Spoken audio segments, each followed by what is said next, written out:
Ողջույն սիրելի հայրենակիցներ, մենք հաղորդաշարն է Հայք News լրատվականի եթերում, հյուրս այսօր Համահայկական գրողների միության նախագահ, գրականագետ, հարգված, սիրված Աբգար Ափինյանն է։ Շնորհակալ եմ, պարոն Ափինյան, հրավերս ընդունելու համար։ Ես նույնպես շնորհակալ եմ։ Պարոն Ափինյան, ամեն անգամ, երբ հարցազրույցս սկսում եմ, ես ինչ հարցեր պատրաստած լինեմ, չեմ կարողանում չասել հետևյալը, որ ապրում ենք փորձությունների դաժան իրականության ժամանակաշրջան։ Երբևէ մեր ժամանակակիցների մտքով երևի չէր էլ անցնի, որ կարող է մի օր մենք այսպիսի օրն ընկնենք, ինչպես կասի ժողովուրդը։ Թիրախավորված է հայ առաքելական Սուրբ եկեղեցին։ Իշխանությունների կողմից է թիրախավորված, եւ այդ թիրախավորումը արտահայտվում է հետեւյալ կերպ. հոգեվորականներին վիրավորում են, պիտակավորում են, ամենավերջին բառամթերքն օգտագործվում է երկրի ղեկավարի կողմից, նրա թիմակիցների կողմից։ Դրա հետ միաժամանակ վերջի շրջանում կալանավորումներ, ձերբակալություններ բանտված են, այս պահի դրությամբ բանտված է 3 սրբազան. Շիրակի թեմի առաջնորդը Միքայել Սրբազանը, Բագրատ Սրբազանը, Տավուշի թեմի առաջնորդը եւ 3 բանտվեց, կալանավորվեց Արագածոտնի թեմի առաջնորդ Մկրտիչ Սրբազանը։ Եվ ուզում եմ հիմա իդեպ իրենցից 2-ը բարձրագույն խորհրդի անդամներ են, այո, հոգևոր բարձրագույն խորհրդի։ Հիմա ուզում եմ հասկանալ ձեր օգնությամբ, որպես հայ մտավորական, որպես հայ եկեղեցու հոգևոր զավակ, հետևորդ, ինչ եք կարծում, ինչ է տեղի ունենում, պարոն Ափինյան, այս ինչ կռիվ է մեր դեմ, ինչ են անում մեզ հետ։ Նախ պիտի ասեմ, ձեզ հետ լիովին համաձայն եմ, որ այնինչ մեզ հետ կատարվում է այսօր, չտեսնված մի բան է, իմ կարծիքով հայոց պատմության մեջ եւ ինչու միայն հայոց, երևի համաշխարհային պատմության մեջ նման դեպք չի եղել, երբ որևէ երկրում առաջանա նման իրավիճակ, երբ թիրախավորված են բոլոր հենասյուները ազգային գոյության։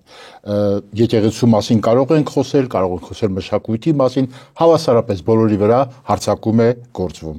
Եվ այս ամեն ինչը կատարվում է ծրագրով, մենք բոլորս դա տեսնում ենք, մտածված, հղկված, հարվածը սոսկալի, եւ այս ամեն ինչը պիտի առաջացնի մի դիմադրության շարժում, որը կարող է անպայման իրավիճակը փոխել։ Ես լավատես եմ։ Այո, կարող ենք իրավիճակը փոխել, միայն իմ առաջարկը հետեւյալն է. Քիչ խոսեն մեր քաղաքական գործիչները, քիչ խոսեն մեր կուսակցական գործիչները, որովհետեւ ես որ նրանց լսում եմ, իմ սրտի մեջ մի հուսահատության, իմսի ծանր նստված չի առաջանում։ Ես չեմ տեսնում ոչ մի հեռանկար, երբ լսում եմ նրանց։ Այսինքն գործն եք ուզում տեսնել ոչ թե խոսքը։ Այո, ինձ ճիշտ հասկացաք, որովհետև ասենք մեր թշնամին մեր դեմ գործում է, ակնհայտորեն գործում է։ Ես պատասխան գործը չեմ տեսնում։ Պատասխան խոսքը տեսնում եմ, կամ էլ սկսում են կառավարության քայլերը մեկնաբանել։ Կառավարությունը մի բան է կատարում, որպես կանոն սխալ, մեր գործիչները մեկնաբանել, քաղաքական մեկնաբաններ եք դուք, թե գործիչներ։ Դրա ժամանակն անցել է։ Դրա ժամանակը անցել է 8 տարի խոսում եք, ինչ տեսանք այս 8 տարվա ընթացքում, ոչ մի բան, մեր թշնամու բոլոր նպատակները իրագործվում են մեր աչքի առաջ, իսկ մեր հայրենասերների խումբը, ես մեր բոլոր այդ քաղաքական գործիչներին համարում եմ հայրենասեր մարդ, բայց անգործունյա մարդիկ են սրանք, անգործունյա, ոչինչի ընդունակ մարդիկ են։ Եվ այս իմ բողոքը ոչ թե ինչ-որ անձանց դեմ է, այլ ես բողոքը թող դառնա գուցե խթան, որ մենք կշտենք մեր թևերը եւ գործ անենք։ Ես դեմ եմ, երբ ասենք նույնիսկ վատ մարդուն հայհոյում են եթերում, ես դեմ եմ դրան, որովհետեւ ամենավատ լուտանքը տանք, ամենավատ հայհոյանքով խոսենք, ինչ կփոխվի։ Մեր ժողովրդի ոչ մի բան։ Բայց եթե մենք կարողանանք գործել ճիշտ, իրավիճակը կփոխվի, շատ կտրուկ։ Եվ այն հարձակումները խոսեցիք, որ ուղղակի հարձակում է մեր եկեղեցու դեմ, այդ բոլոր հարձակումները կնվազեն ու կպակասեն, եթե մեր թշնամին տեսնի մեր կողմից կատարված գործ, աշխատանք։ Պարոն Ափինյան, տեսեք, քաղաքական գործիչները, քաղաքական ուժերի ղեկավարները դժգոհում են նաև մեր մտավորականներից։ Ինքներս էլ ենք դժգոհում։ Ես ինքս որպես լրագրող քանիցս նաև իմ հաղորդումների ժամանակ այդ ձայնը բարձրացրել եմ, որտեղ եք հայ մտավորականներ։ Հիմա ես էլ կարող եմ ասել, ձեր դժգոհության միանշանակ համակարծիք եմ, որ խոսելուց արդեն պիտի գործի անցնի քաղաքական ուժն ու գործիչը միանշանակ, իսկ որտեղ են մեր մտավորականները։ Մենք իրենց էլ խոսքն ենք ուզում լսել։ Համաձայն չեք, գուցե պետք է մտավորականը խոսի, ուղղորդի, հստակ նաև ծրագրերով, քաղաքական գործիչներն գործեն եւ այդ դեպքում կլինի ինչ որ բան ընթացք առաջընթաց։ Շատ լավ հարցադրում։ Շատ շնորհակալ եմ, որովհետեւ ես ասելիք ունեմ այդ հարցի վերաբերյալ։ Գիտեք, Հայաստանը մեծ է իր պատմությամբ, քաղաքակրթության հիմնադիրն է իմ ժողովուրդը, իմ ազգը, իմ Հայաստանը։ Բայց այսօր տարածքով փոքր մի երկիր է։ Քանի մտավորական կարող է ունենալ Հայաստանը այսօր։ Չի կարող ունենալ 100 մտավորական, չի կարող ունենալ 1000 չի կարող պարզապես։ Հիշենք Թումանյանին, ինքը չէ որ փորձ արեց, նրա վերնատունը մտավորական կորից ստեղծելու շատ ջերմ մի փափագ էր եւ 5-6 հոգու մասին է խոսքը։ Այսինքն մեր լրագրողները չճանաչելով գրողներին, չճանաչելով մտավորականներին, փողոցային ամեն մարդու մտավորական պիտակը կպցնում են, բայց հենց որ սա բացահայտում է իր նյութամոլ էությունը, ասում են վայ մեր մտավորականները այսպես, վայ մեր մտավորականները այնպես, այդպես չի։ Այդ մտավորականը բացառիկ մի բան է, դա ազգի խիղճն է, որը չի ծախվում, չի դավաճանում, չի զիջում, չի համակերպվում, եւ այդ մարդիկ քիչ են։ Եվ մեկ տասնյակի հասնող մարդիկ կան եւ դու կարող ես լինել շատ նշանավոր արվեստագետ, բայց մտավորական չլիներ։ Մի պահանջեք որ բոլորը լինեն։ Ասենք օրինակ ես կյանքում շատ հարվածներ եմ կրել։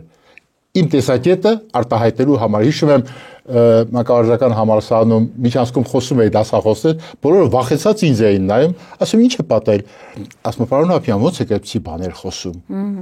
Հասկանում եք, ես ամբողջ կյանքում ունեցել եմ մաքուր երազ։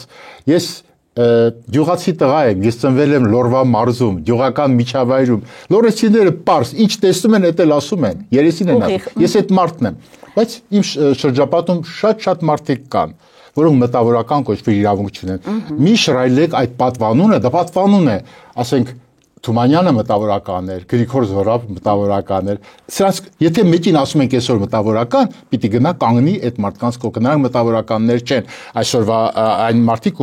ումից մենք պահանջում ենք մտավորական, բոլորին պետք չի խոսեցնել։ Հատուկ այդ մարդիկ պիտի խոսեն։ Ամեն մարդ բերան ունի, բայց ամեն բերան չի, որ խոսելու համար է։ Շատ կարևոր բան ասացիք, համաձայն եմ, մենք լրագրողներս էլ մեղավոր ենք թերևս, որ բերում ենք ամեն մարդու, անունը դնում ենք, մտավորական ասում ենք դե խոսիր ազգի մասին, ազգի անունից եւ արդյունքում ստացվում է մի խառնաշփոթ իրավիճակ եւ իրական մտավորականն է մնում անկյունում, ստվերված։ Բայց այստեղ շատ կարևոր մի հանգամանք կա։ Տեսեք, մենք մի փոքր շեղվում ենք, բայց դե ընդհանուր թեմայի մեջ ենք այնուհանդերձ։ Ես կուզեի լավ օրինակ բերեցիք 5-6 հոգի են եղել Թումանյանի կողքին, դա էլ բավարար է, որ այս ծանր իրավիճակում, պարոն Ափինյան, ոտքի ելնեն այդ 4-5-6 հոգին, ձեր նման, ձեր առաջնորդությամբ կլինի, այստեղ առաջնորդի գաղափարը չի, էլի ես ուժ իմաստով եմ դա ասում, հա, վեր կացեք 4-5 հոգի եք, 6 հոգի եք, ելեք տեսնենք, մենք հաղորդաշարը սպասում է ձեզ, ամեն անգամ, ամեն շաբաթ սիրով պատրաստ եմ հրավիրել այդ 6 հոգուն, որոնք Թումանյանի նման քարը քարի վրա չեն թողնի եւ կասեն այն, ինչ նաև դուք եք այսօր ասում։ Դուք ճիշտ ասացիք, Թումանյանն էլ վերնատան նախագահը չէր։ Այո, առաջնորդներ պետք է լինեն։ Առաջնորդի խնդիրը չի, այլ ազնիվ մարդիկ, որ միաբանվել, մենք այս ուղղությամբ աշխատում ենք, թշնամի չունենք, ոչ մեկին չենք ուզում հայոյել, ոչ մեկին, բայց մենք գործով կասեցնելու ենք այս վիճակը, որը ուղղակի հուսահատական է։ Իդեպ պիտի ասեմ, քանի որ ես ձեր հաղորդաշարը շատ սիրում եմ, հետևում եմ, շատ գնահատում եմ ձեր կատարած աշխատանքը, բայց ընդհանուր առմամբ հայկական ժուրնալիստիկայից շատ դժգոհ եմ։ Ես մի օրինակ եմ, եւ տեսնում եք պատրաստված եմ եկել, ուրեմն մեր մամուլը առաջացրեց, այսօր մենք դժգոհում ենք, իսկապես ժողովուրդը հոգեպես ընկճված է այսօր։ Ովքեր ասում են, մեր ժողովրդը իրեն նման չի, ճիշտ են ասում, իսկապես, բայց ինչի է առաջացավ այդ վիճակը։ Միայն պատերազմը չէր։ Տեսեք, ուրեմն որպեսի շատ ընթերցումներ ունենան, որպեսի լայքեր հավաքեն, ամենասարսափազդու, ամենատերոր մեդիա տերոր, ես այդպես եմ կոչել, բայղուշ մամուլ ունենք Հայաստանում, բայղուշ մամուլ, տեսեք ինչ են գրում, Ալիևը հրամայելու է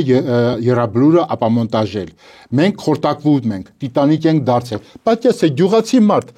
բանը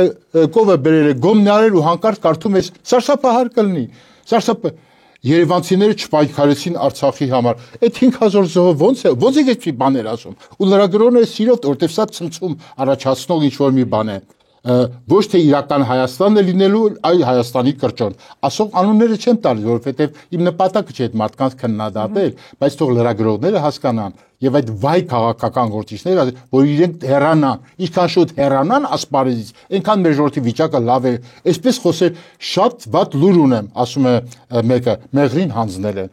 Թե հայ ժողովուրդ կուչ են գալիս վախից, շատ վատ լուր ունեմ, մեղրին հանձնել են։ Սա բեռնաջիր է։ Այո, սա կարող է ցնցում առաջացնել եւ կարող է 100 լայք ավել ստանալ, բայց սա է ձեր նպատակը, ժողովրդին ուղղակի ստորացնել, նվաստացնել։ Էս էիք ուզում դուք։ Արեցիք։ Ես կարդացի 5 հատված, տեսեք ինչքան թուղթ եմ բերել։ Ես կարող եմ ժամերով օրերով պատմել, թե ինչ սարսափելի հարձակում է գործվում։ Ես կառավարության աշխատանքի շատ դժգոհ եմ, բայց նույնքան եւ ավելի դժգոհ եմ նրանցից,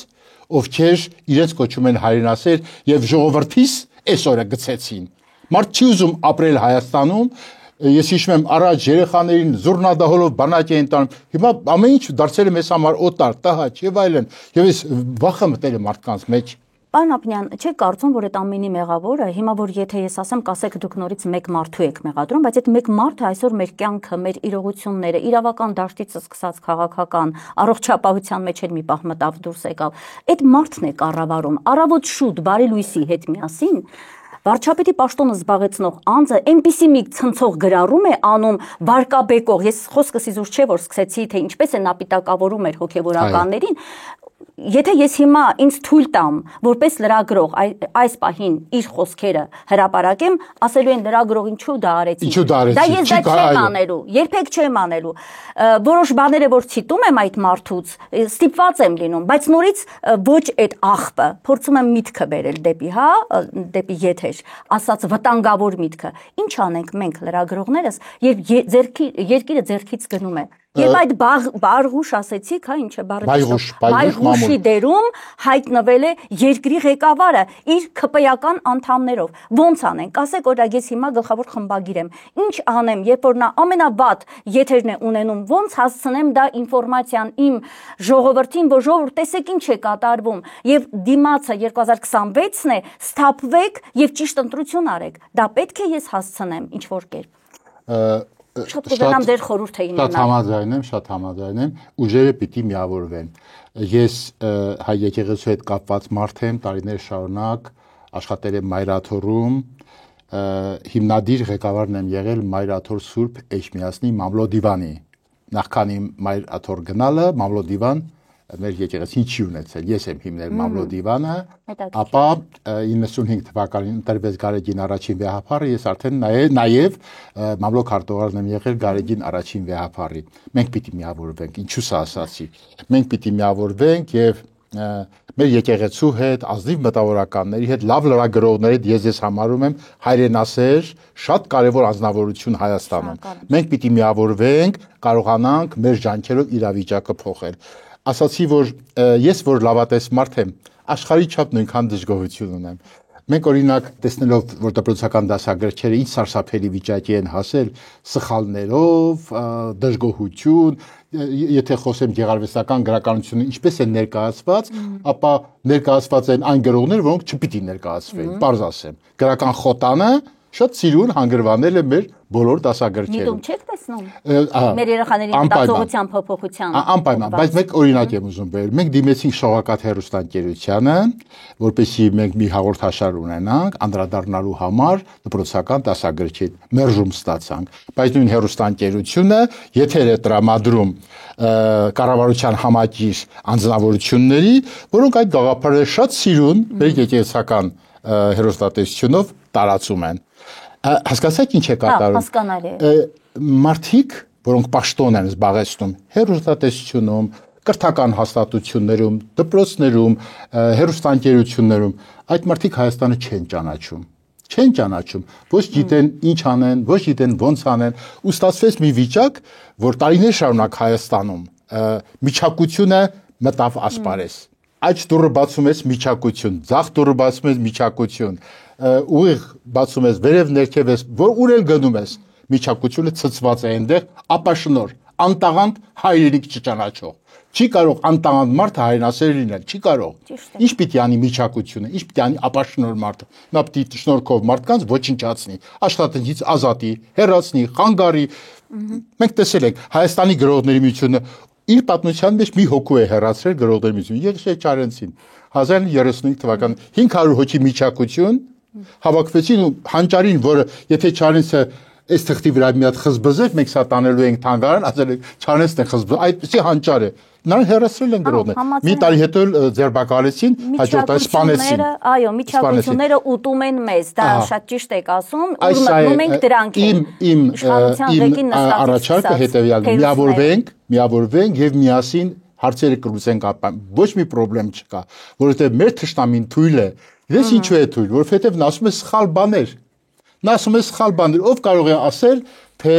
Արարատը չպիտի լինի Հայաստանի հոգում։ Ով կարող է դա ասել։ Չի կարող դա ասել։ Ասում է եւ փաստեր է բերում եւ մարդկանց ուղեղը լցրել է հետեւյալով։ Մեր երկրին ներս չէ։ Ինչու ենք մենք մի բան ասում, որը պատկանում է այլ երկրին։ Ինչու ենք մենք վտանգներ ստեղծում, ինչու ենք մենք թշնամիներ ձեռք բերում, երբ որ մենք Արարատը ունենում ենք մեր կնիքների վրա եւ մեր գերբի վրա, շուտով դրան են հասնելու, մեր զինանշանին հասնելու են շուտով, որտեղ արդեն օրենքը կա կնիքից հանելու։ Հիմա ասում է դա պետք է հանենք, որպեսզի Թուրքիան մեզ լավ աչքով նայի։ Եվ այսպես շարունակ, դուք պատկերացնում եք մենք ուր ենք հասնելու, պարոն Ափինյան։ Ես սարսափում եմ ուղղակի այդ մտքից, թե մենք մինչև ուր ենք հասնելու այսպես։ Մենք դրան չենք հասնի, եթե կարողանանք այդ միասնությունը ստեղծել հայրենասեր ուժերի, ես ես օրինակ բերեցի Շողոքաթ հեռուստաընկերության։ Մեր բարեկամը պիտի լիներ, չէ՞։ Առելվես ինձ են մերժել։ Ես որ սովորական քաղաքացի չեմ,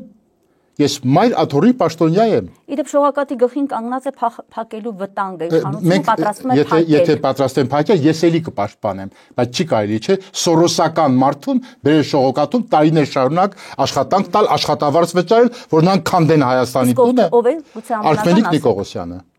Հասկանալի։ Ահա, որը բացարձակապես գրական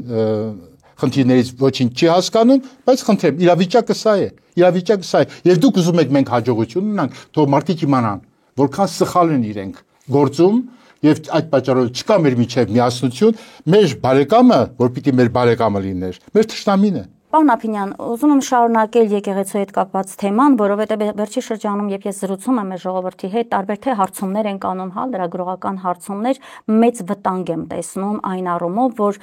ժողովուրդը ես կարծում եմ, որ պետք է շատ համախմբված այսպես մեր եկեղեցու թիկունքին կանգնած, իհարկե դա այդպես է, հավատավոր մեր ժողովուրդն այդպես է, եւ եթե փորձեք գնալ Էջմիածին, մոտենալ Մայր տաճարին եւ հանկարծ ինչ-որ մեկը զգա, որ որևէ մեկը մոտենում է վնասելու համար կամ հարցակման համար, կտեսնենք ժողովրդի պատը, ինքս ականատես եմ եղել, ինքս էլ կազմել եմ այդ պատը։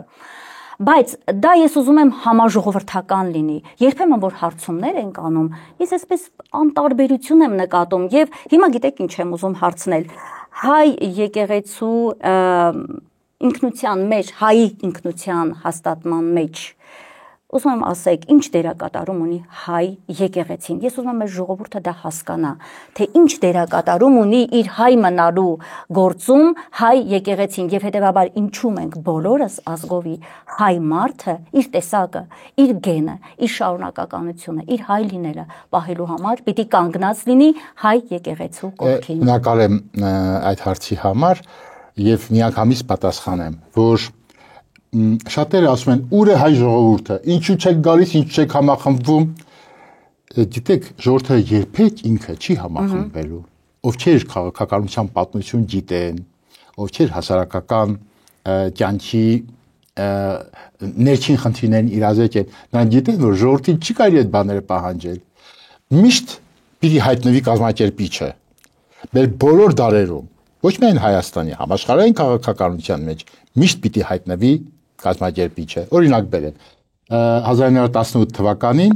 երբ մեր ռազմաքաղաքական ղեկավարությունը, որ գյուղին թուրքը մատը ուղում էր, ասում էին հանձնում ենք։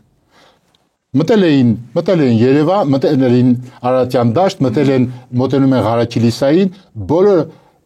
իմ ծննդավայրն է, Լոռին, Վանաձորը, նախկին Կիրովականը, Էլավել նախկին Ղարաքիլիսան, թուրքերը մոտենում են, ասում հանձնում ենք։ Զորքը նահանջել էր արդեն, դեպի Դիլիջան են գնացել։ Հայտնվեց Գարեջին Նժդեհը 40 հեքիալներով, ասաց եթե մեռնենք, մեռնում ենք մսուրում մեր ձեռքին ու ջուղացիները փոცხու եղանով կանգնեցին կռիվը սկսվեց 4 օր Թուրքին սատկացրել են 4 օր ու տեսնելով իմ հայրենակիցների լորեցիների քաչ հերոսական կռիվը այն կռիվը որի հետևանքային որ Վեհիբ Փաշան Փարիզում հայտարարեց թե Ղարաքիլիսայի մոտ հայերը ապացուցեցին որ իրենք են Եվրոպայի լավագույն զինվորները այդ կռիվի տեսնով նահանջող փախած զորքը հետա վերադարձել Այսինքն մեծ առաջնորդ է պետք, որը չկա։ Այս է խնդիրը առաջնորդ, որը գիտի, թե ինչպես համախմբի ժողովրդին եւ ինձ կարծիքով սա եկեղեցին է։ Ասեմ ինչու։ 18 թվականին, երբ էլի այդնույն ռազմաքաղաքական ղեկավարներ, ոնց անուն չեմ ուզում տալ, որտեղ ամեն ինչ հանձնում էին։ Սարդարապետը հանձնենք, Երևանը հանձնենք, եկան Հասան Էշմիածինն էլ հանձնենք։ Կաթողիկոսին էլ ասում են հերաց գնա Սևանում հանգիստ մնա։ Վեհապարին ասում են գնա Սևան կամ Բյուրական, էսեր ենք հանձնում։ Եվ Գևորգ 5-րդ կաթողիկոսը, իդեպ այս հուշը մեզ է մնացել իմ պաշտերի գրող Ստեփան Զորյանից, ես Զորյանագետ եմ գիտեք եւ աշխարհչափ սիրում եմ այդ գրողի ամեն տողը, Զորյանն է այդ հուշը թողել, ուրեմն Վեհապարը ասում է, եթե իմ բանակը չի կարող իր վեհապարին, իր սրբարանը իր վեհարանը պաշտպանել, ես սուր կառնեմ ձեռքս ու կընկնեմ վեհարանի աշճանների վրա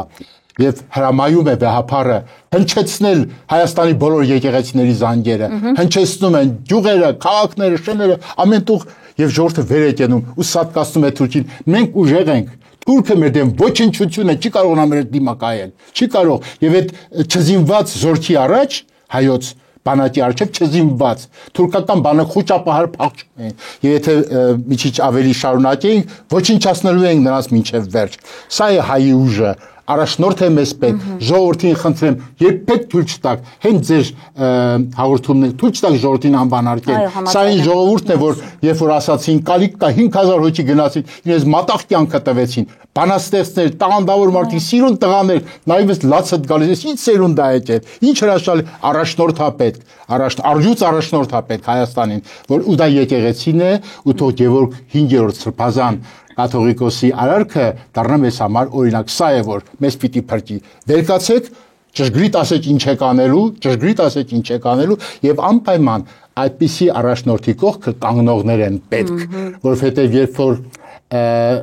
Գևորգ կաթողիկոսը 5-րդ Գևորգ կաթողիկոսը ասաց որ ես մնալու եմ ու զոհվեմ Բեհարանի աշճանների վրա զինվորականը որ եկել էր մայրաթոր ասաց բայց արդյոք միաբանությունը համաձայն կլինի ձեզ հետ որ դուք այստեղ զոհվեք Վեհապարը հանձնարարել է միաբանությանը կանչել դահլիճ գալիս են միաբանները եպիսկոպոսներ հոգևորականներ քահանաներ եւ ասում են Վեհապար մենք քո կողքին ենք դե որ իմ կողքին եք ասում է եւ որ 5-րդ Սուրենյանց կատողը գնացեք հնչեցեք հայոց պայքարի զանգերը այս է պայքարը դու սա տեսնում ես այսօր չկա իցի բան ձեր ասածը թափանցիկ պարզ հստակ ակնարկ չէր սա հստակ ասեցիք որ այո հստակ ասացիք թե որտեղից պետք է բացվի լույսը դա հայ եկեղեցուց է եւ դա ակնկալիքը մեր կաթողիկոսից է ավելին պետք է անի կաթողիկոսը անպայման ավելի պիտի անի հայտարարություններ մենք լսում ենք հայտարարությունները բավարար չէ ինչեւ էստեղ կուշտեք թղթերով այսպես ինչ որ բան տեքստեր կարդալ չենք ուզում մենք գործ ենք ուզում եւ ես ուզում եմ որ սա չհնչի որ ինչ որ մենք ասենք նեղն ենք ցում հա մեր վեհապարին ամենևին մենք ինչ կողքին ենք ինչ թիկունքին ենք բայց ավելին ենք ուզում որպես հայ հավատավոր ժողովրդի մի ներկայացուցիչ ես էլ եմ այդ կարծիքին պարոն Ափինյան որ մեր վեհապարը մեր առաջնորդը կաթողիկոսը այո այս պայքարը պետք է առաջնորդի իսկ ինչ կասեք այն մարդկանց դիտարկման մասին որ ինչ գործ ունի վեհապարը քաղաքական պայքարի հետ Քթները խոթել են քաղաքականության մեջ, այ դրա համար էլ լավ է անում Փաշինյանը, ես ասում եմ այդ մարդկանց, հա, մոտեցումներով, ոճով։ Լավ է անում, որ կալանավորում է, ինչ գործ ունեք հոգևոր մարդիկ եք, գնացեք ձեր աղոթքն արեք, ոչինչ էլի, որ երկիրը քանդվում է։ Ինչ կասեք այս մասին։ Դրա պատասխանը ես արդեն տվեցի, որովհետև երկիրը քանդվում էր 1918 թվականին, ով փրկել երկիրը Եվ որևէ ստահակ կարող է հիմա Գևորգ Սրբազան կաթողիկոսի հասցեին ասել վեհապար դու ինչ գործ ուներ քաղաքականության հետ թող դրանք անգրագետ մարդիկ եւ հիմա կարևոր բաներ պիտի ասեմ որ շատ ողջորվեցի ձեզ այդ զրույցով Շատ շնորհակալ եմ, որ այսպեսի լավ մթնոլորտ եք ստեղծում տաղավարում։ Կարողանում եմ միտքս արտահայտել, ազատ եք թողնում։ Շատ շնորհակալ։ Լրագրողներ կան իդեպ, որ անդադ խանգարում են։ Դուք օգնում եք։ Ես շատ կարևոր բան պիտի ասեմ, պիտի խնդրեմ, որ մեր հերոստատողը շատ ուղղակի սրտի մեջ մտցնի դա։ Գիտեք, ես մշակույթի մարդ եմ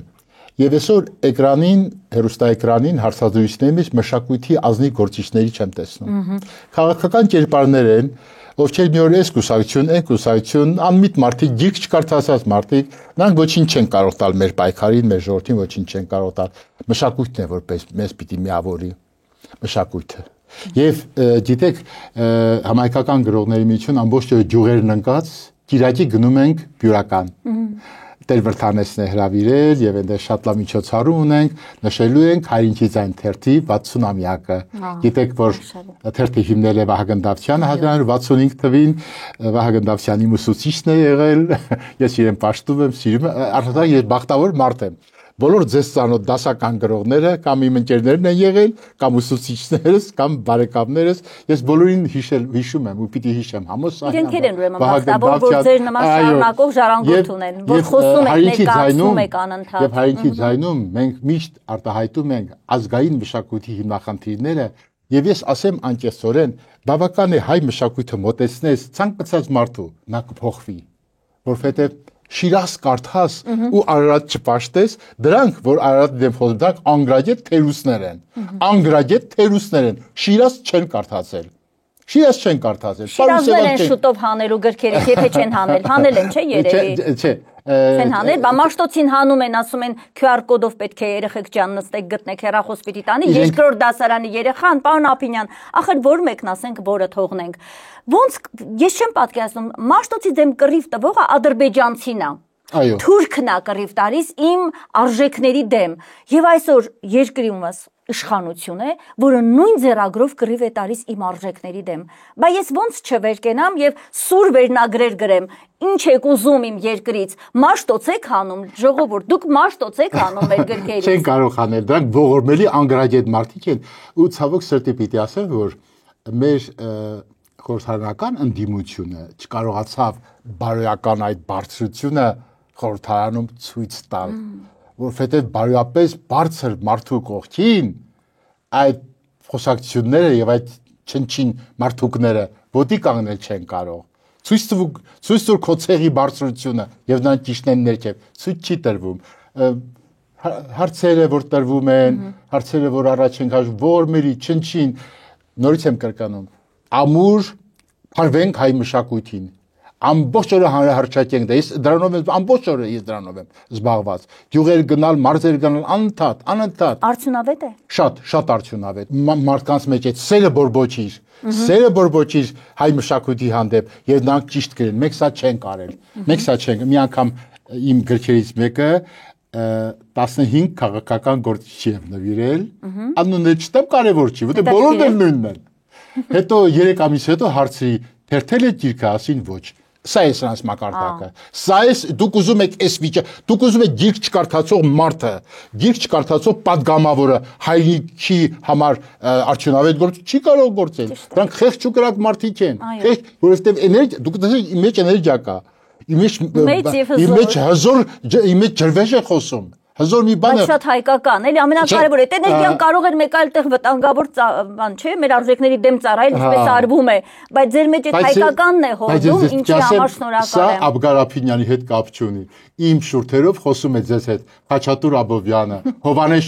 Շիրազը, իրենք են կամ համալսարանի իմ դասախոսները, որոնք հանճարեղ մարդիկ էին, ակադեմիկոս Էդվարդ Ջրբաշյան, ակադեմիկոս Հրանտ Թավրազյան, ակադեմիկոս Ջահուկյան, ակադեմիկոս Աղայան, ես ձեր ցավը տանեմ իմ ուսուցիչներ, ես ձեր կյանքին մատա, ես ինչ որ ձեզ ասում եմ, շատ է ինձ թե ես եմ խոսում, ձեզ հետ Աբգար Ափինյանը չի խոսում, ձեզ հետ խոսում է Էդվարդ Աղայանը, Էդվարդ Ջրբաշյանը, Հրանտ Թավրազյանն է խոսում որի մոտ դու չէիր կարող մի սխալ բան անել, ամբիոնի նիստ ենք անում, նիստից հետո մենք աղքատ դասախոսներ էինք ջահել, Թամրազյանը մեզ փող էր տալիս, ասում է գնացեք բան բերեք նիստից հետո հաց ուտենք իրար հետ, հաց էինք ուտում, հետո ուզում էինք մի կենաց ասել, ասում էր չէ, ես եմ փողը տվել, դու պիտի լսեք ինձ։ Այնքան հաճելի պահեր եմ ապրել ես իմ համալսարանում։ Հետո մեկը դուրը բացում էր պատահաբար եւ ասում էր՝ «Բայց կներեք, բանը խանգարեցի»։ Արի այստեղ մի հատ։ Այդտեղ այդ ինչ էր տպել գրական թերթում։ Բարոյական հսկողություն կար, ավակները հսկում էին։ Դու չէիր կարող ստորություն անել։ Համրազյանի, Ջրբաշյանի ներկայությամբ չէիր կարող, իսկ այսօր կարող ես, որովհետեւ այսօր տարածված սկզբունքը հավաքների հետեւյալն է՝ ջահելները ինչ ուզեն թող անեն, չի կարելի։ Չի կարելի, ինչ ասում, դա ջահելները ինչ ուզեն թող անեն։ Ես նախ ուզում եմ շնորհակալություն հայտնել ձեզ, որ դուք ձեր ուսուցիչներին այդչափ սիրով Պաշտում եմ, չեմ սիրում, պաշտում եմ։ Շնորհակալություն, պարոն Ափինյան, իսկապես այդ հայկականն ու հայեցին այնքան հորդում է ձեր միջից, ինչի համար շատ շնորհակալ եմ։ Այո, ճիշտ ասացիք, Չարենցն է խոսում, Թումանյանն է խոսում։ Եկեք ես ձեզ բայց տխուր տեղեր եմ էլի տանում։ Ոչ, դուք այսպես մեծ սիրուն, հզոր էմոցիայի մեջ ես ձեզ տանում եմ տխուր իրականություն եւ ուզում եմ, որ այդ իրականությունը ձեր հզորությամբ փորձեք շտկել ու ինչ որ բանաձևեր գտնեք, էլի, որտեվ հաստատ դուք եւ ձեր տեսակի մարդիկ կարող են դա անել։ Դուք շատ ճիշտ եք։ Թերուսները չեն կարող դա անել։ Թերուսները քանդում են մեր երկիրը։ Թող հիմա գանեստեղ կողքից նստեն։ Օտարիորակարգով։ Այո։ Ծտուն անել չեն կարող։ Իհարկե։ Անգրագետները։ Լավ, եկեք հիշենք ցանկապատ դուք Ստեփան Զորյանին շատ եք սիրում, չէ՞։ Փաստորեն ես Այո։ իզուր չէ որ այս օրինակ։ Ես դրան պիտի անդրադառնամ մի օր։ Ես հիմա խնդրում եմ։ Հիմա կսեք անդրադառնալ եւ փաստորեն Փաշինյանը մշակույթային այդ այգում, հա, որտեղ տեղի ունեցավ ցանկապատ բացօթյա ներկայացումը ներկայացվեց, նստեց, դիտեց եւ հետո հարթակը օգտագործեց իր հակահայկական քարոզչության համար։ Ցանկապատ է քաշում բան եւ այլն։ Կուզեմ արձագանքեք։ Լավ, այդ ինչ պորտկում էր, ինչ է ուզում այդ մարդը, իրական Հայաստանի ցանկապատը դրեք։ Մի հատ մունատ եկավ կներեք բարես համար, հա, այդ մունատը երբեմն օգտագործում է, երևի շատ դիպուկ է իր պարագայում։ Մունատ եկավ այդ ներկայացման հեղինակների ներկայացման բեմադրած մարդկանց ներկայացնող, չգիտեմ ինչ ասեմ։ Կասեք։ Փաշինյանը արեց այն, ինչ պիտի աներ։ Հա։ Ինքը իր տեսանկյունից ճիշտ է։ Ես չեմ հարգում դա, ճիշտ հասկացեք։ Եվ նա ցանկապատը սխալ մեկն է։ Ես Զորյանագետ եմ։ Բայց ինքնաբանությունը շատ տարօրինակ է, չէ՞։ Ես 35 տարի Զորյանի ստեղծագործությամբ ուսումնասիրությամբ եմ վարչապետը սխալ մեկնաբանեց ցանկապատը։ Ասեք իրեն, խնդրում եմ իրեն ասեք, էլի ձեր մեկնաբանությունը իրեն որպեսզի դադարի սխալ մեկնաբանել մեր գրականությունը։ Եվ ես հիմա ճշմարտությունը կասեմ, բայց հնդածս նաև ասեմ մեր դերասաններ իրեն ճիշտ չպահեցին։ Ասենք եթե դու բախվորացությունը նկատի ունեք։ Այո, հետո էլ երբ որ աղմուկ բարձրաց, հետո էլ սկսեցին խոսել, ես չեմ ուզում որ դու արդարանաս, ես ուզում եմ որ դու ասես ցանկապատը ինչի մասին է։ Այսա չասեց։ Ի վերջո ինչի մասին է ցանկապատը։ Դերասանները կմկմում էին։ Վախեցած, ինչից եք վախենում։ Փաշինյանը գազանչի ձեզ չէր հոշոտելու այդ պահին։ Ճշմարտությունը ասի, ես հիմա ասում եմ, պարոն Փաշինյան, ցանկապատը սխալ մեկնաբանեցիք։ Ցանկապատը այն մասին չէ, որ մեկ պիտի իրական Հայաստան կերտենք, պատմական Հայաստանի, դրա հետ բացարձակապես կապ չունի ցանկապատը։ Ցանկապատը այն մասին է, որ մեր հասարակության մեջ սեփականատիրական զգացումները այնքան շատ են, որ ստվերի տակ են թողել հայրենիքի գաղափարը, այսօր էլ դա կա, Զորյանը ցանկապատ գիրք է գրել, որտեղ բոլոր պատմվածքների մեջ կարմիր թելի պես նույն գաղափարը մենք սեփականություն սիրող ենք, մենք ընչասեր ենք, մենք նյութ հասարակության մասին է խոսքը, ոչ թե ժողովրդի։ Եվ սա ֆանտաստիկ գիրք է, ինչպես շատ հզոր էր տխուր մարդիկ, ինչպես շատ հզոր էր պատերազմ ժողովրդություն։ Նույնն է ցանկապատն է, Զորյանը զգուշացնում էր, որ եկեք ազգովին վերացնենք այս սեփականատիրական հրեշավոր սրբապղծությունը, որ բոլոր այսօր դու նայիր Երևանին, նույնը չէ արդյոք, նույնն է երևի բարեկամ։ Իր մեքենայի խազվածքի համար կյանքը կտա, բայց որ ասես հայրենիք, հայ մշակույթ 150,000 դրամ, 250,000 դրամ կտան արտասահման որևէ տահաս, տգետ, անարժեք երկչի համերգը գնան դիտեն, բայց 2,000 դրամ չեն տա գնելու համար Պարուհի Սևակի հատորը ամեն օր գրողների միություն գրքեր են բերում։ Պարուհի Սևակ, Համոսահյան, Մուշեղ Գալշոյան, ասում են պարոն Ափինյան, տանենք թափենք, թե բերենք, ասում եմ հասկացաք իրավիճակը ինչ է։ Այս սա է մեր հասարակությունը դարձրին ժողովրդին չեմ մեղադրում։ Բայց երբ մարդուն դու հասցնում ես այն վիճակի, որ ընդհանուր հացի մասին մտածի, մարդու մեջ ինչ է արտանում կենթանական վնաս։ Այո։ Մենք նրա համար չենք, որ ամբողջ օր փողի դոլարի մասին մտածենք։ Մենք նրա համար ենք, որ մտածենք Աստծո մասին։ Աստված պիտի խոսի մեր մեջ։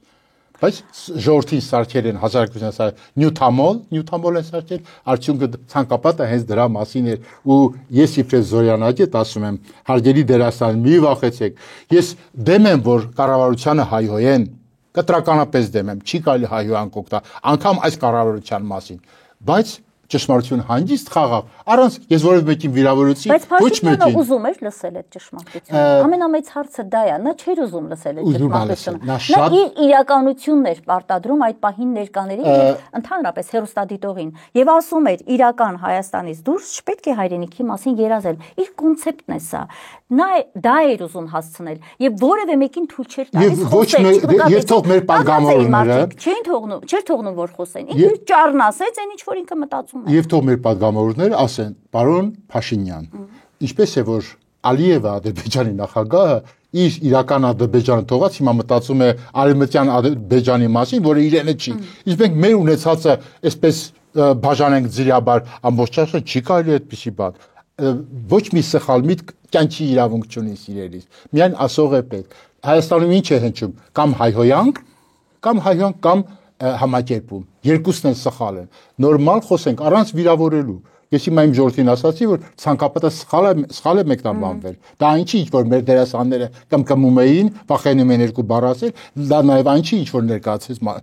Փաշինյանը։ Ես զորյանագետ եմ եւ 35 տարի զբաղվել եմ ցանկապատի ուսումնասիրությամբ։ Ճշմարտություն մեր ժողովուրդը լսեց։ Շնորհակալ եմ պարոն Ափինյան, շատ կարևոր մեկնաբանություն արեցիք, այն ինչ որ այո ամեն մարդ ուզում էր որ լսել, դուք էլ այս հարթակով լսելի դարձրեցիք, դրա համար շատ շնորհակալ եմ։ Բայց ես կուզեմ մի քանի եւս վտանգավոր թեզերի անդրադառնանք։ Որտեղ հաց, այնտեղ պետություն, այդպես է։ Դա Հայաստանի տունը քանդող գաղափար է։ Իդեպ ասեմ, որ ես որ արտասահմանյան գրականության մասնագետ եմ եւ տարիներ շարունակ այդու նաեւ ձեզ դասավանդել եմ ռուս գրականության պատմություն, շատ եմ սիրում Ֆյոդոր Դոստոևսկուն։ Եվ այդ պաշտերի գրողը ինձ համար, այդ ռուս հանճարեղ գրողը ինքն էր որ ասում էր Կոստանդնուպոլիսը մերը պիտի լինի։ Եվ Դոստոևսկու խոսքին լսելով հանճարի խոսքին ականջալուր ռուսական կառավարությունը պատերազմ հայտարարեց Թուրքիային ու սատկացրեց Թուրքիային եվրոպական երկրների միջամտությամբ, գիտեք, արդյունքում ինչ տեղի ունեցավ, բայց Դոստոևսկու մի կարևոր միտքն եմ ուզում ձեզ հիշեցնել, զգուշացեք գաղափարներից, նրանք կարող են կործանել մարդուն։ Կան գաղափարներ, որ մեր հայրենիքը կործանում են։ Եվ ձեզ նման լրագրողներ են պետք, որ այդ գաղափարների վերլուծությունը սկսենք անել, որտեղ հաց այնտեղ կած գաղափարը մեր հայրենիքին շատ վնաս է տվել։ Եվ պետք է վճռականորեն պայքար հայտարենք մեզ վնասող գաղափարներին։ Դրանցից մեկը դա է։ Իդեպ դա հայկական չէ։ Ես ազգագրագետներից մեկի հետ խոսեցի, ասեց դա ավելի շատ այդ քոչվոր ցեղերին բնորոշ է։ Գալիս են, այստեղ հաց կա, մնում են, հետո շարունակում են գնալ։ Հայ ժողովուրդը բայց մեզ տարածված է։ Ինքը շատակի շարայի երկրի մարդն է հայը, հա, հացառատ երկրի, ինչ է նշանակում հաց եկել է Թուրք Սելջուկը, այստեղ հաց է տեսել կանգնել է, հետո էլ շարունակել է ճանապարհը, բայց դա մեր մոտ ինձ այնպես է թվում, պարոն Ափինյան, բաներ կան, թեզեր կան, որոնք միտումնավոր են ներմուծվում մեր մտածողության մեջ, հետո վերագրվում են հայ մարդուն, հետո ասում են դա հայի սեփականությունն է, չէ, բացարձակ։ Ես հետ համաձայն եմ, բայց մյուս կողմն էլ նայենք, ինչ է նշանակում տասնյակ տարիներ ժողովրդին պահել աղքատության մեջ, ինչ է սա նշանակում։ Ինչու պիտի ջումերեցի տատիկ ասի, երբ հանդրություն լինելու 3000 դրամը ստանամ, եղել է չէ։ Եղել է չէ։ Դա մեր ցավոտ ասում եմ, մեկ տարում կարելի է գործազրկությունը վերացնել։ Հայաստանի մշակույթի խնդիրները ես մեկ տարում կվերացնեմ, 30 տարի մենք բողոքում ենք։ Գիտեք, որ 10 անգամ շատ գումար է ծախսվում մշակույթի վրա, քան մեզ պետք է։ Էլի մշակույթի մարդկանց չի հասնում։ Ուր են գնում այդ միջոցները, ոչ ոք գիտի։ Ինչու կարելի է այսպես սխալ համակարգ հաստատել Հայաստանում կառավարման, որ ժողովուրդը ընչազուրկ, ժողովուրդը խեղճ ու կրակ, ժողովուրդը աղքատ, ինչ է շնում գործազրկություն։ Ինչ է նշանակում։ Սա սարսափելի բան է։ Դա փաստորեն ձեռնտու իշխանությանը։ Այո, տգետ հասարակությունը հեշտ կառավարելի է, չէ։ Մեզ պետք է նոր իշխանություն։ Տգետ, աղքատ, շատ հեշտ կառավարելի է։ Նա կերազի, այո, ամեն 4 տարին մեկ, 5 տարին մեկ գնալ ընտրությունների 5000, 10000 դրամ ստանալու մասին կերազի։ Այլևս չմտածելով, որ իր այդ քվեով ինքը ոչնչացնում է վաղը իր երկիրը։ Այ հիմա 2026-ի շեմին են կանգնած, դուք խոսում եք առաջնորդների պակասի մասին։ Բանտերը լցված են լավագույն հայրենասեր տղերքով։ Կալանավորվեց վերջերս 4 ամիս է, հա, կալանավորված է Սամվել Կարապետյանը, մի 2 օր առաջ էլ 30 օրով երկարացվեց կալանքը, միայն նրա համար, որ ասել է, ես էլ իմ ձևով կպաշտպանեմ իմ եկեղեցին։ Սա բավարար եղավ, որ նրան կալանքի տակ պահեն եւ հետո սկսեն փնտրել ինչ-որ բաներ գտնել, լվացում փողերի, չգիտեմ ինչ է, ինչպես հայտնի փաստաբանը Ամստերդամն ասաց, դա աշխարհի բոլոր բռնապետական երկրների բնորոշ երևույթ է, փնտրում գտնում են բաներ քաղաքական, ասենք հայտնի դեմքերին, հա, իրենց միշտ կալանքի տակ պահելու համար։ Հիմա այդ գործիքակազմն է օգտագործում այս իշխանությունը։ Հարցս այսպեսին է, չէ՞ կարծում, որ հենց առաջ այդպես կարևոր այդ անձանց բանտարկելով, հենց առաջնորդներին են նաև գուցե բանտարկում։ Երբ որ մենք նայում ենք, բանտում է Բաքվի բանտում, մյուս հայտնի հայն է Ռուբեն Վարդանյան, Երևանի բանտում Սամվել Կարապետյան, գուցե ոմանք չուզենան, որ ես այդ համեմատությունը տանեմ, համեմատության խնդիրը չի, հզոր հայերին բանդված պահելու խնդիրն է, եւ այստեղ չէ, որ նաեւ առաջանում է առաջնորդի պակասի խնդիր, մյուսներին է վախեցնում են, դե մարդիկ մտածում են Սամվել Կարապետյանի նման հզոր բարերար հայտնի գործարար, հա, միջազգային մասշտաբով բանտել է Փաշինյանը, մենք ով ենք, որ կարողանանք մի բան անել, այս վախի զգացողության մասին կուզեմ խոսեք, որ հայ մարդը ինքն իր հայրենիքում առավոտը վեր է կենում, հերթական մեկին ասֆալտին են ծեփել, երեկել նորից նույն այդպես գետին ծեփելով մի փաստաբանի նորից կալանավորեցին։ Ինչ են ուզում ասել, որ հայ դու քո ընտանիքում, քո երկրում դու վտանգված ես, եթե մեզ հետ չես։ Ես նույնիսկ եմ։ Մի քանի հարցեր ստացվեցին, առաջնորդ եւ նաեւ վախերի պահը։ Չընդունելով իրենց տեսակետը, ես այնուամենայնիվ ասում եմ, իրենց ասածը անում են։ Եվ ուրախությամբ պիտի ասեմ, ու շատ ես ողջավորված եմ դրանից, որ Սամվել Կարապետյանը մեր հասարակության մեջ մեծ ողջավորություն է առաջացրել։ Ինքը չի հայհոյում, ինքը չի հայհոյել, եւ իր թիմը, երիտասարդ գործիչների թիմ, շատ լավ թիմ է, նրանք առաջ են բերում ծրագրեր, որը շատ պետք չի հայհոյել կառավարությանը, պետք չի որևէ մեկին վատ բան ասել։ Երբեք չի կարելի։ Անգամ եթե դավաճան է։ Անգամ եթե ոչինչ մի ասեք, ոչինչ մի ասեք։ Թշնամորակարգն է իրականացնում։ Դժվար է, պարոն Ալբերտյան։ Դժվար է, բայց իմ շուրտերից հայոյան երբեք չի ընչել եւ չի։ Դե կարող են հնչել փաստեր, հստակ, որոնք ավելի հզոր են եւ ավելի ազդեցիկ։ Բայց փաստը մնում է փաստ, որ Սամվել Կարապետյանը Հայաստանի ամենահարգված մարդկանցից մեկն է։ Ամենահարգված։ Ժողովուրդը իրեն սիրում է, ժողովուրդը գիտի ինչքան լավ գործեր արել եւ անպայման հաջողություն կլինի, իր պարագայում հաջողություն կլինի, մնում է միայն որ իսկական առաջնորդ դառնան այն մարդիկ, ովքեր այսօր հրապարակի վրա են, մեր ձևով շարժման մասին է խոսքը, որին ես միացել եմ իդեպ, եւ եթե ընկրկեցին, ուրեմն առաջնորդ չեն։